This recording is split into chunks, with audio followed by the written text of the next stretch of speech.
So you see some opportunity where other crypto companies are backing out, want to spend less money. I do agree with you in a sense that there has been some markups in terms of sports marketing after FTX and Crypto.com had spent quite a bit of money. For when we signed up, it was definitely before most of these crypto companies had joined, and the value was still somewhat reasonable. But in today's value, the ROI probably might not make sense from some of the recent pitches and proposals that I've been getting.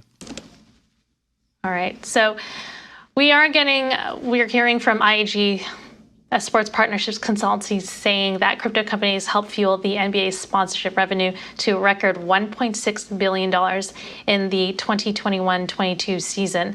That's up 13% from the previous season. So I wonder, how much do these ads work, or are they just an expensive splurge?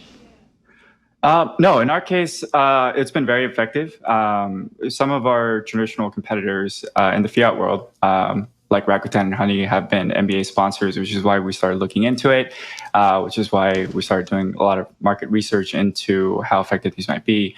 Not just through like user acquisition, we've also, through that major partnership, been recognized by some brands, which we've been able to onboard some of the top brands in our application, giving people rewards. And also crypto just in general has a credibility problem, right? So there's so many like scams and meme tokens and stuff like that. When you mention it's like crypto, and especially in our slogan, it's like free crypto cashback, right? So it sounds a little bit too good to be true.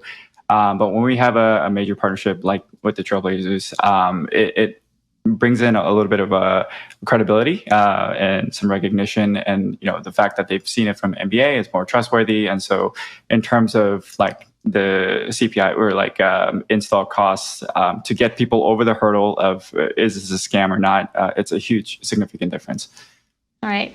So the rise of companies partnering with sports companies and how sometimes those partnerships go sour is coming to light. For example, Mark Cuban had some blowback for linking his NBA team, the Dallas Mavericks, to crypto lender Voyager last October. So, in that case, is it not always, good for teams to be linked to crypto?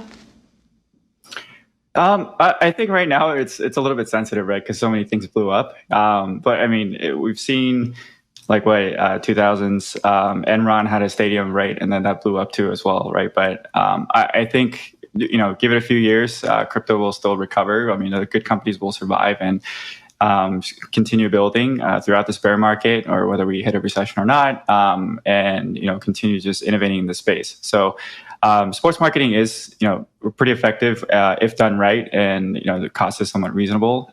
Definitely, there are a lot of sports teams out there that are just trying to milk the fact that crypto companies have been spending a lot of money, and they've just been trying to have like lowball offers that doesn't make sense, which those you should definitely stay away from.